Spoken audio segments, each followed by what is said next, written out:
Most of what you hear in here, I steal from other people, but disguise it, make it sound original. There's been nothing original since Plato, so we just dress it up differently.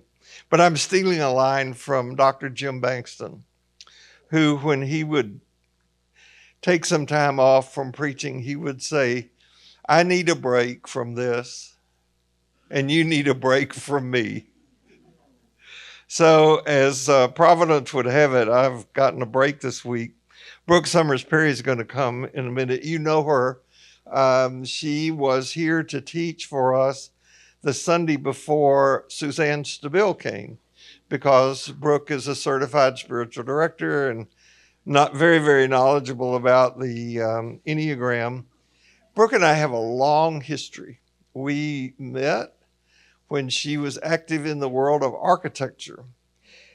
And I found out when she came to our new home, and I found out then she was the architect that did the punch out of that building before it was occupied. Is that correct?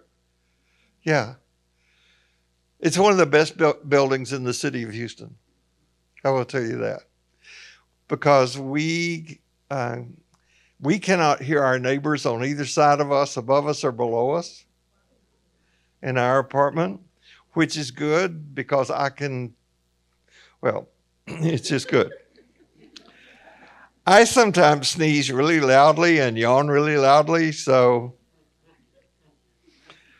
and do other things really loudly too. So respond to 3-pointers on I couldn't even say it here. It'd break the audio system.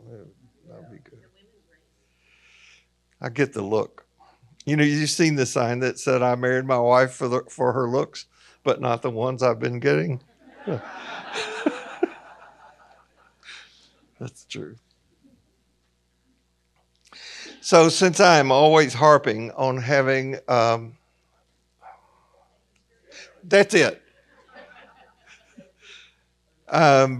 That's what Brooke's going to talk to us about. Brooke Summers Perry, come, please. Welcome her.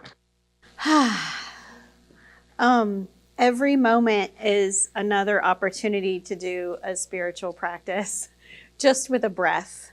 And I am hyper aware of how much I need to do that when I'm standing in a space like this. So let me get all set up. I recently gave a presentation to a women's artist organization that I'm currently super thrilled to be the president of the board. And it's called Women in the Visual and Literary Arts. And since I have physically departed from ordinary life, I'm never really disconnected from ordinary life.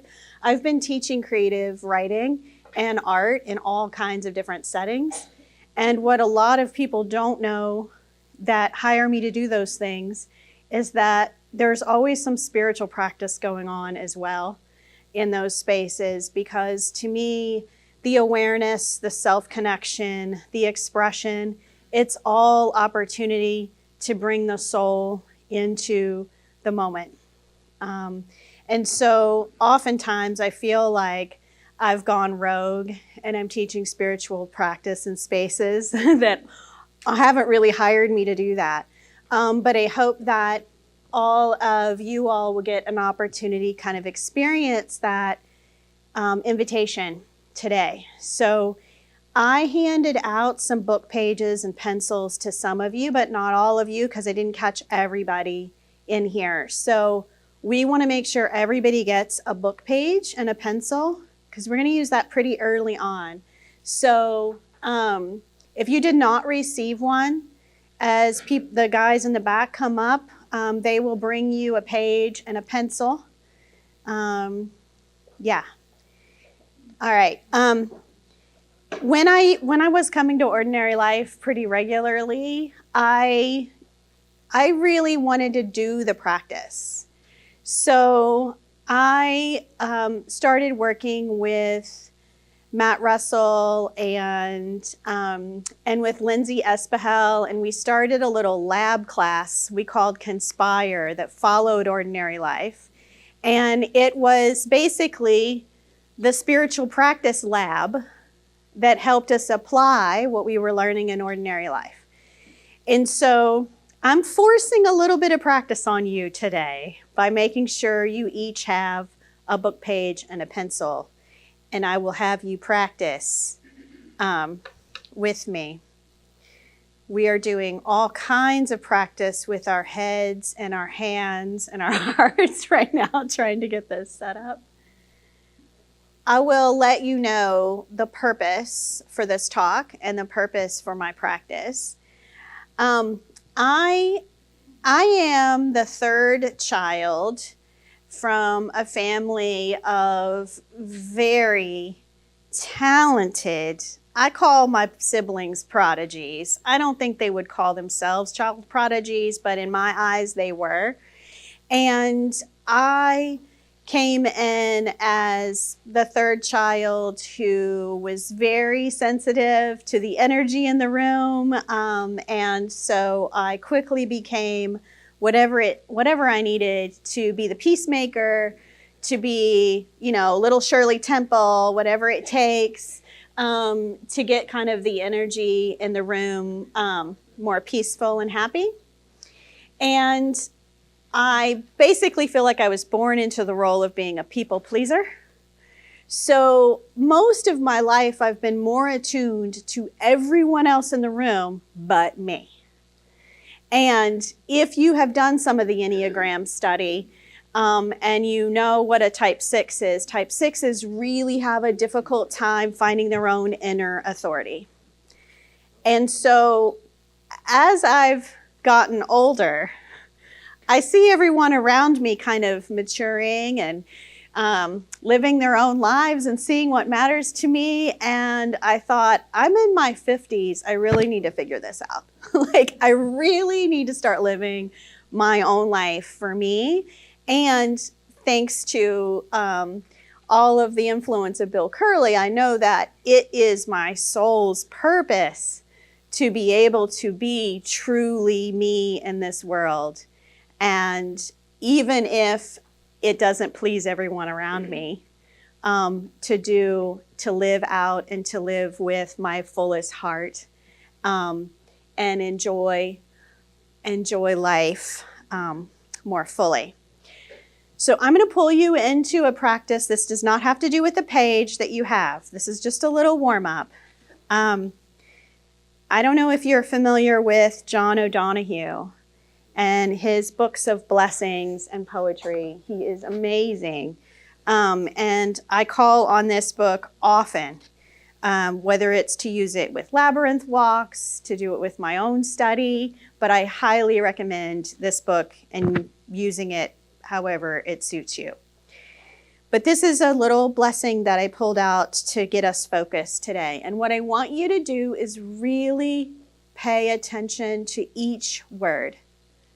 And notice if there are words or phrases in this short little blessing that speak to you more strongly than others. And this is not an intellectual exercise. This is a get in touch with your heart, with your longings, with your soul kind of exercise. So as you listen to this, notice what draws you in, what word or phrase draws you in.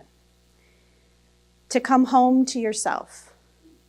May all that is unforgiven in you be released. May your fears yield their deepest tranquilities. May all that is unlived in you blossom into a future graced with love. I'm going to read it one more time. And as you connect with a word or phrase that speaks most clearly to you, I want you to write it down somewhere on that page that I gave you. There's no right or wrong answer.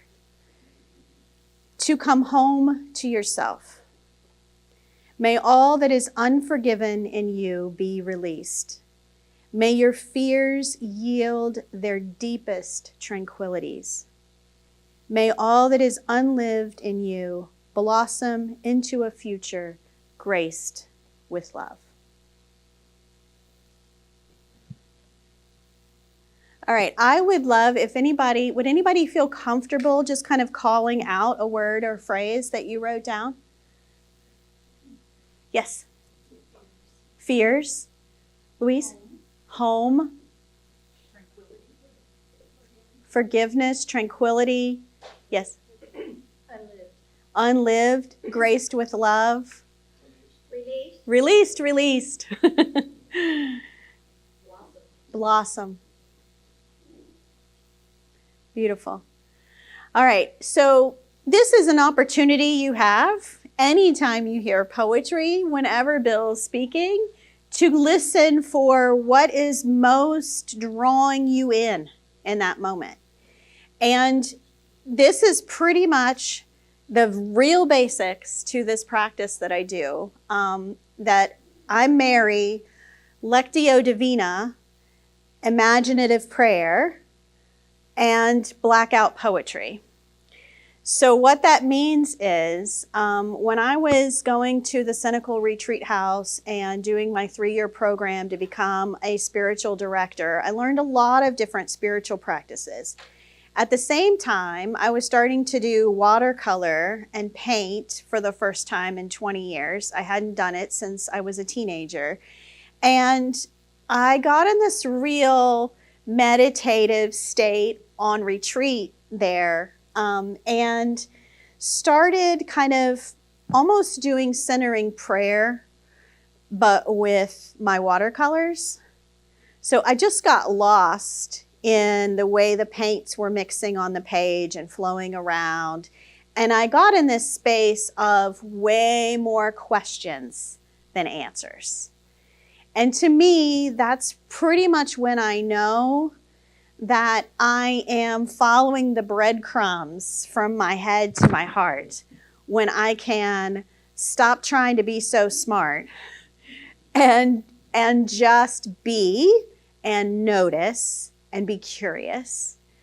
And so this practice that I've been doing for the last 5 years is really about that same thing, but with words. So it gets even trickier for me. Especially when I'm surrounded by poets and writers. I hang out with a lot of really wonderful writers. And it's really a temptation to try to be very intellectual and academic with your writing when you're surrounded by writing geniuses. But for me, this is truly a spiritual practice. All right, so as I mentioned, my purpose was really to attune to my own longings, my feelings, and my authentic curiosities. As I mentioned, being a people pleaser, that can make you quite the shapeshifter. It makes finding yourself a very elusive game. So really, this practice is helping me shift from being a project manager in architecture, which we kind of have this joke at home. My husband is also in architecture. We met in architecture school, and he runs big campus jobs and multiple building projects. It's very intense. And we have this kind of joke at home that we can really slip into business. Like, that's everything, right? But we have to make light of it because the bigger picture is so much more than that. So I looked for a practice that was more creative, that got me out of my head and into my heart, so that I could shed that layer of project managing my own life. Like, let's hit the check boxes, and am I really happy? And like, that's literally how I was operating before I got creativity back into my life. So there's this project manager, people pleaser, and then also when I was growing up, I had a really interesting foundation with spirituality in that my parents were hippies.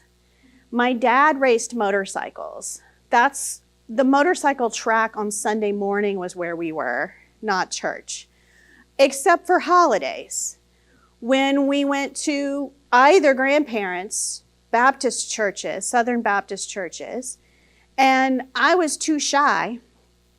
I wouldn't go to children's church. So I sat in big church and got the life scared out of me on a regular basis on the holidays, but at the same time, total cognitive dissonance, sitting between two of the most loving people on the planet who wouldn't hurt a fly. And none of it made sense to me, but I felt it. My sister was a gospel singer. This is how her prodigy evolved. Like, I think before she was 10, she was bringing people home down the aisle. It's amazing, her voice. I was moved by that spiritually.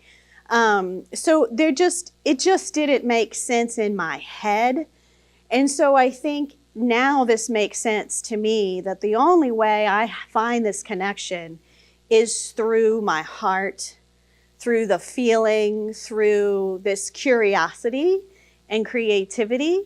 And so I set out to find a daily spiritual practice. I am such a good student. When I was here with Bill, I'm like, oh, I need a daily spiritual practice. How many can I find? And so I found all of these different ones and tried all of these different ones, but it really wasn't until I started exploring creativity that I realized it's not about doing it right.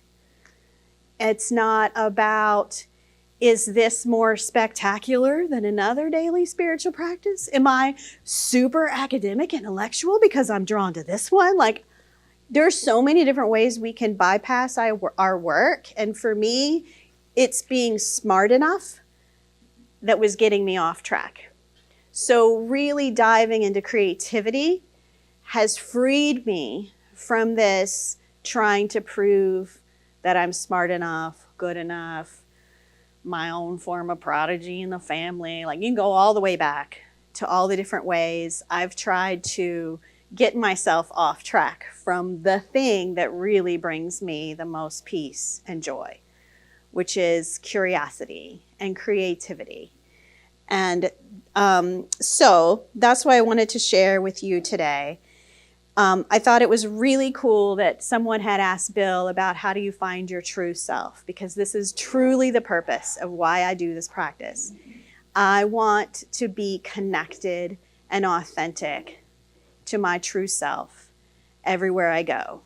And I know that it is when I show up with my big heart that matters in the world.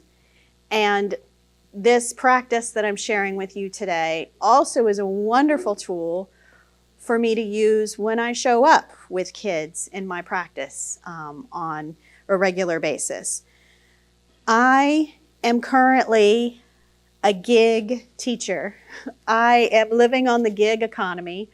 I work for Writers in the Schools, which is an amazing organization that helps students get connected with creative writing in playful ways with creative writers who go into the schools or go into libraries or go into hospitals and do creative writing in a way that allows them to express themselves and really kind of get hooked on creative writing and storytelling and reading. Many of us writers have very different backgrounds. There are people who are in theater, there are people who are in music, and more traditional writing paths. I'm telling you this because my favorite gig that I have is that I go to a cancer hospital and I work with pediatric cancer patients one-on-one. And we do creative writing. And again, it's very much feels like a spiritual practice to me because it's all about the questions. It's all about the desire to connect. It's all about being with someone in the reality of whatever it is they're going through. And so what I discovered is that this process that I use of kind of what we did with the poem, where there's a text, there's an invitation to connect with something in the text at a deeper level, right? And then you can create a new message or meaning out of that that gives you an insight or gives you some calm or peace, right? So that's where it's like Lectio Divina, which is studying a sacred text, connecting with it at a heart level, and pulling from it a meaning or a message, an insight for yourself. So I did a very mini version of that with you with this poem. And we're going to do a bigger version of that with the page that I gave you. So I feel like, I know I've used this with students as young as 6 years old, and I've used it in Conspire with people as old as 92. And it always somehow surprises me that it works with helping people connect to themselves. So raise your hand if you're ready to try this with your page. Awesome, that's enough for me. Enough yeses for me. Okay, so here are the rules. Hear me clearly. Do not read the page for context. You will be unlearning right now everything you learned in school about reading comprehension. I don't want you to try to connect with what the author wants you to get out of this page. I want you to connect with the words and phrases that have some kind of draw or longing for you. So you can scan the page and look for words and phrases, underline the ones that have a deeper meaning for you. The first time you do this, it may be very hard. You may want to underline every word and every phrase. I pulled this from like the best book on the planet, in my opinion, Braiding Sweetgrass. So there's no way to do this wrong. But I really want you to try to refine it to maybe 6 words or phrases on the page. Now, I have done this with other people who are very much in their head, like me, and they came up with a trick that I think works really well. If you are way too good at reading comprehension and you can't help it, you're going to follow along. Read from the bottom up. Read from the left to the right. Whatever you need to do to shake it up to only really focus on words and phrases. Okay? I'm going to give you 5 minutes. It might not take that long. But just like look up and make eye contact and nod at me when you're finished, and I'll kind of get a read on when everybody's done. You all have different pages. Yep.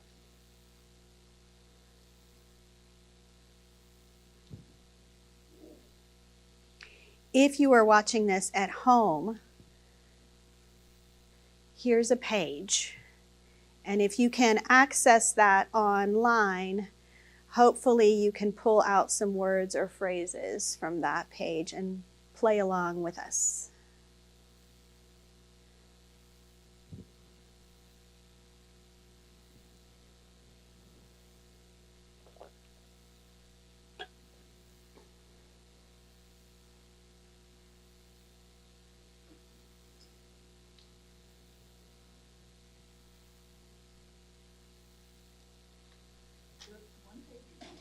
Just pick one side of the page. Mm-hmm. For those of you who have looked at me and nodded, look back down and read what you've circled or underlined and see if there's an insight or a meaning, something special for you coming from those words. And I'm going to give us like 30 more seconds. I feel like my subtitle is She Who Holds Uncomfortable Silence Far Too Long. But that's usually where the insight or the inspiration comes, on the other side of all that awkward silence. So I'll hold it. All right, so when I teach this in writing groups or with the purpose of creative writing, then I'll invite people to reread what you've selected. And if you want to make this into a poem, you can look for transitional words and like different things that will make it more literary, have some flow and some transition, but do not lose the initial meaning and insight that you found in your exploration to create something more poetic. Yes? All you're talking, I've written a 3-page poem, has 8 lines per page. While you were talking, God speaks to me in poetry. That's fabulous. Thanks for sharing that. All right. So also I'd like to say, he said that he has written a 3-page poem while I've been talking because God speaks to him through poetry. I love that you shared that and at this moment, because I also want to say that no matter what I say today, if something connects with you to find your own spiritual practice, or maybe you already have, then yes, yay. It does not need to be this one. Sometimes we are able to find some metaphors, analogies, memories, stories might come back to us because of this process. And as long as you are staying in your heart space with this, then I feel like you're allowing yourself to connect in the same purpose that I have for doing this, which is connecting at the heart and the soul level. Okay, so kind of the next step for this, if you're using it as a spiritual practice, is really to use this as an invitation, as a journal prompt. If the words on the page are leading you to a certain insight, meaning, curiosity, then set a timer for 5 minutes and do some free writing in a journal about that thing, right? Give yourself that space. Don't say, oh, did my practice, done, moving on. Like, allow yourself to kind of soak in it, in that meaning that you found on the page. So that's what I do, and I realized pretty early on when I was reading this book, Braiding Sweetgrass by Robin Wall Kimmerer, that a lot of what connects me spiritually is in nature, and my paternal grandfather was Oneida, Native American, and so there's so much I was getting from this book about indigenous wisdom about nature through the author Robin Wall Kimmerer that I realized I could just use this book. And me being the ordinary life super student that I am, I was like, I'll do a page a day, and there's 378 pages, and I'll be done with it in a year. That was 2019. And I am on page I think 370 or 278 or something. I've done more than 100 pages this year, which feels like a big win. And this is not my only daily spiritual practice. So I'm okay if I didn't do it all in 1 year and, keep my commitment. But I will say that my practice just continues to evolve because I set that intention. And I've had 2 years out of the last 5 years, I did none. So it's a very come and go kind of thing. But right now I'm really on a tear. And what I realized is that it is also this thread that's keeping me connected to my creative practice. Because I do a lot of painting. I paint in acrylics. I paint big. And I also paint on the page, small. And so I found that I'm experimenting with a lot of different materials because I have this practice now that is a little page that I can play with, that I don't have to think. I paid $100 for this canvas. I have to sell it. So then I start going into people pleasing, right? That kind of stuff can take me away, where the page is I paid what for this book? $10, how much is this page? 10 cents, I can experiment. So I want to show you some of the products now. And one other book that I am working on blacking out besides braiding sweetgrass, and that is the Bible. So this felt like a real rogue move for me. And one, I think the little girl in the pulpit that had all the fire and brimstone coming at her really needed to do. So my son, our middle child, is currently going to St. Thomas, University of St. Thomas, and he is going into medical research, but he has to take theology classes and all these things. So he brought home this huge Bible. I have it on the table out there, and it literally, it's like this thick. It's huge. And I was like, ooh, I could really do some art in there. So I started with the first page of Genesis. And what I ended up doing is using the Lectio Divina, just like you all did with a page, scanning the words and circling the ones that had the most heart connection for me, and then reading them.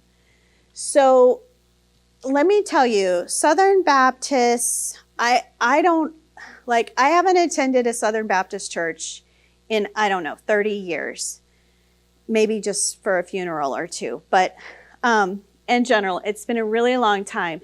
But I will tell you, in Kentucky, Southern Baptist coming up, the whole women power, does not compute. It just didn't compute.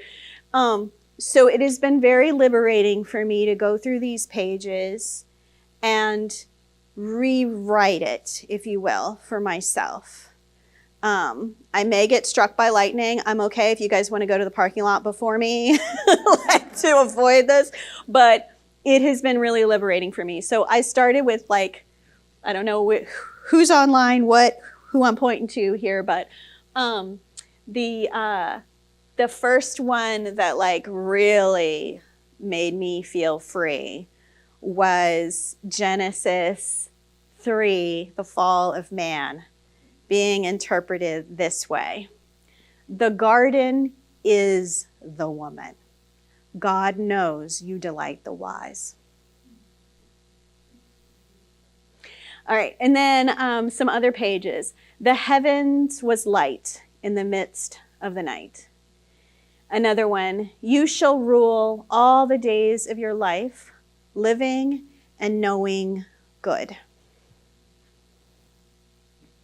All right, another way to use blackout is just with good literature. And what I mean by good literature is any kind of literature that has really good descriptive language. Because we connect as humans with our five senses.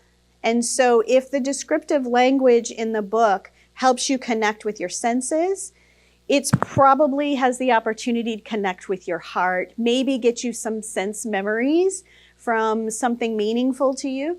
So I had this wonderful opportunity while I was teaching art in an elementary school. Some teachers, language arts teachers, had gotten new copies of books for the upcoming year and left a box of books in the teacher's lounge with all the pages falling out of the books, the old copies. And so I scooped them up, and now I get to use those books with people doing blackout poetry. But here are some examples of those. The practice is to modify relationships, a beloved, beautiful garden. I have a hard time. I can't read my own slides. Let's see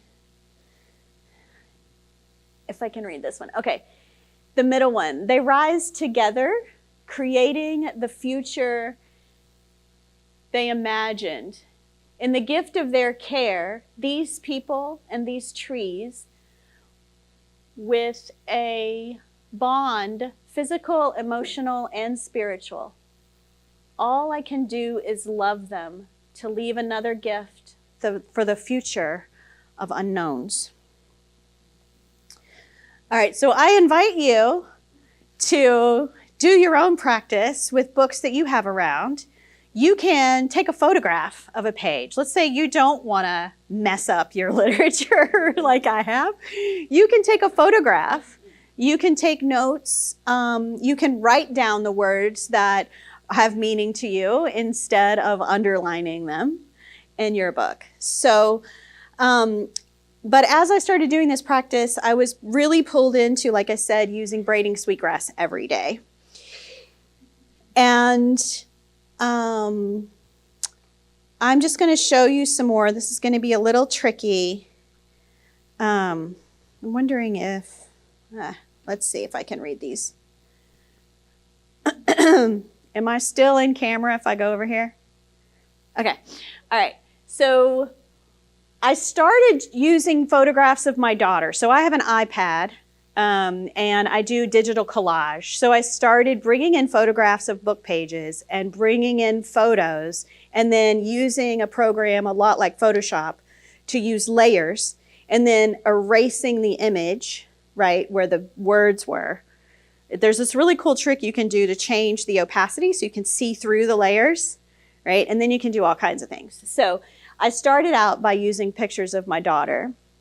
And this one says, wouldn't things be different if we extend compassion, open the door to living, respect and relationships, concern could lead us. Here's another one. Children gathering, called forward to the circle, students, the engines of victory at last.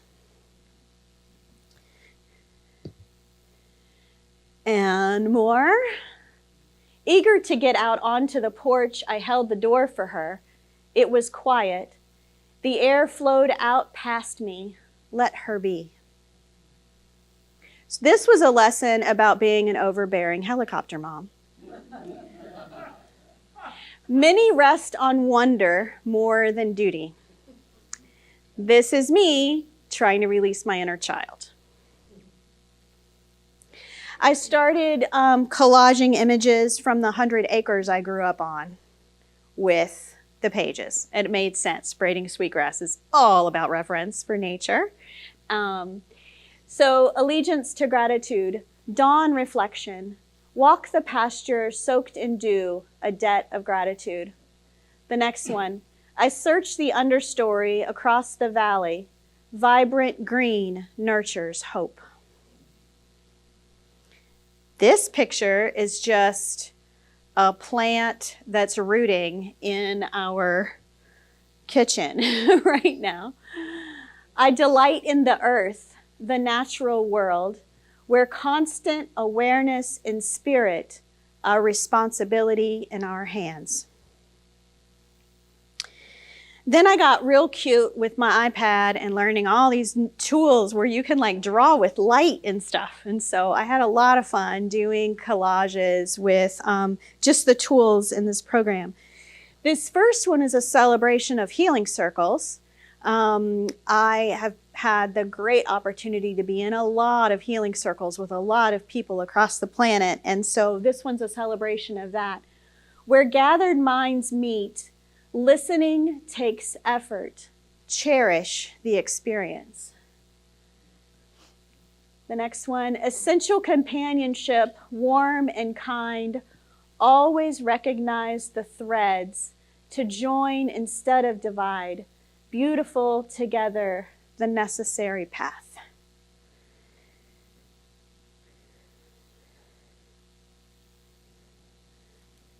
You can see why I didn't want to give up on the slideshow. These are such a visual presentation. All right. We are midwives to gifts. Embody the whole. Emerge together. All gifts are multiplied in relationship. I join the indigenous, a different story. Subtle sounds, delicately attuned, does not divide the world from the one with which all are aligned and alive. You can see the ordinary life influence, right? in my message, like I'm really searching for this assurance as my daily practice. It's given me so much resolve in the work that I do to kind of start with this kind of message foundation. And that's one of the reasons why I felt so compelled to come and share this with you, because a lot of times people will ask me, how are you able to work with children in the hospital? And I've lost many patients over the years, and it surprises me that I'm capable of doing this work. But I think this practice is what allows me to do it, and the practice also allows me connection with the students as well. I don't know if you've heard the term a third object. Some of you might know that from the world of psychology and therapy. But oftentimes, when we want to make a heart-to-heart connection, or we want to make some self-connection, right? Do some self-reflection. If we introduce a third object, oftentimes we can connect around that third object. It might be a shared experience or a memory if it's a family member you're connecting with. For me, it's these blackout poems or pages or writing prompts. It's a door that opens with a student who may have something that they're not addressing emotionally. And so a blackout poem may open them up to something. Suddenly they're sharing and expressing. There's relief. There's oftentimes there's deep connection with the patients and their parents because of the work that I get to do with them. And so it's really powerful and important for me to bring this to you, because I don't know what your spiritual practice can do for your connections in your life as well. But I'm really grateful that I have this one that allows me to start every day grounded and open to that kind of depth and connection. And it allows me to have, I think, the strength and the courage that I need to do the work that I do that definitely feeds my soul. What time do I need to stop? 5 minutes. Okay. As long as you didn't say 5 minutes ago. All right. I'm almost through it. Okay. So here are a few more. To create the singing ribbons of reciprocity in the world, balanced by opposing forces, hold the parts to become whole. Order and stability emerge out of chaos. Here's a real quick one. That's all there is to it. Being yourself. And then this one, indigenous knowledge, the spiritual framework for coexistence, mutual flourishing. We've heard their story at the table, noticed and imagined a sister's garden. All right, here's another one, another process that I came across. When you use this program called Procreate, which I always giggle a little bit inside when I say that, because I think the nerds that came up with it were like, dual meaning, let's call it Procreate. Anyway, there's this thing in the background while you're using this program that kind of captures almost like a frame by frame of the changes you're making. And then you can export that video that kind of shows what it looks like as you were making your image. And so I started setting up my blackout poem using that concept so that it could have a kind of a line-by-line reveal. And there's several steps that go into it, but let's see if this will play. Yeah. And what this poem says is, shadow tangled like stumbling on soul deep remembering, whispers of path through the woods. And here is another one. Let's see if it will play. There we go. The fog that rises in circular time, the path behind, the path ahead, the land for the sake of the land, become indigenous.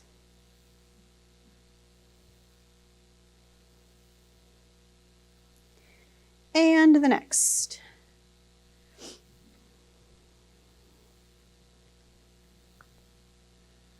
I am a question awake, inescapable, mysterious, energy emerging from soil to sunshine.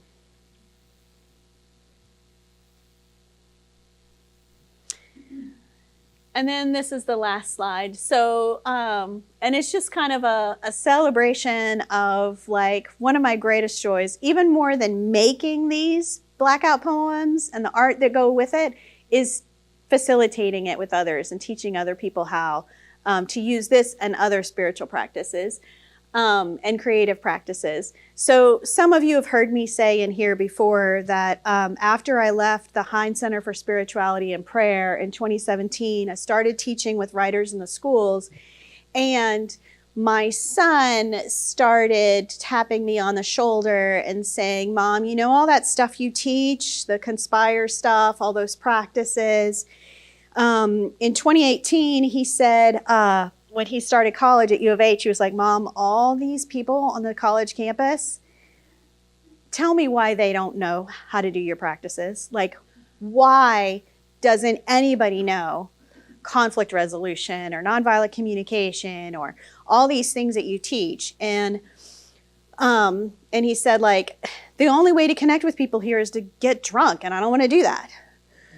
And so basically he was like, people my age are not going to learn what you're teaching with your lame PDFs. So he helped me kind of revamp these practices that I was gathering while teaching Ordinary Life and practicing with others and Conspire into these practice packs. We called them like Retreat in a Box first, but now we call them practice packs. And they're just prompts and practices for people to try. We have done, I think it's hard for me to remember. I know we've done like a handful of team building retreats. We've done teacher trainings, and we're going to be launching a program on a college campus with some fraternity brothers teaching these kinds of tools and practices. So I just wanted to kind of give you all an update on that kind of thing, because it's been a minute since I've been here and talked about that. We're a very slow growing community, and we really only get in spaces by word of mouth. So it's important for me to say these things in public, otherwise we won't get in as many spaces. So, yes, Maritza. September 14th is a Saturday. Yes. So but it says Sunday. So Oh, don't get confused. yeah. Come there and then come here. That is a big mistake. It should say Saturday.